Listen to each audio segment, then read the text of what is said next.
Wala nang ligtas sa kamay ng batas ang isang lalaki na tinaguri ang top 1 most wanted person sa La Union nang arestuhin ito ng kapulisan dahil sa kasong act of lasciviousness. Magbabalita dyan si Police Corporal Mark Anthony Pico. Ay tinuturing na top 1 most wanted sa bayan ng Nagilian, La Union matapos ang isinagawang operasyon ng mga tauhan ng Nagilian Police Station katuwang ang La Union Provincial Intelligence Unit noong July 11, 2025 sa Barangay Sugidan Sur, Nagilian, La Union.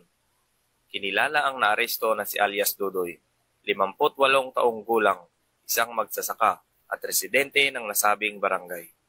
Inaresto siya sa bisa ng warrant of arrest na inilagdaan ni Honorable Crisilda Manaat Lamyong Bumakod, presiding judge ng Family Court, 1st Judicial Region, Branch 11 sa Bawang, La Union na may petsang July 10, 2025.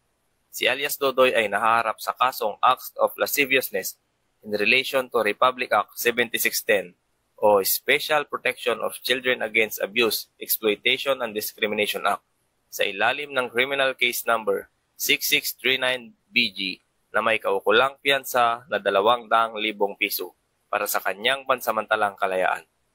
Matapos ang pagka-aresto, agad na ipinalam kay alias Dodoy ang kanyang mga karapatang konstitusyonal.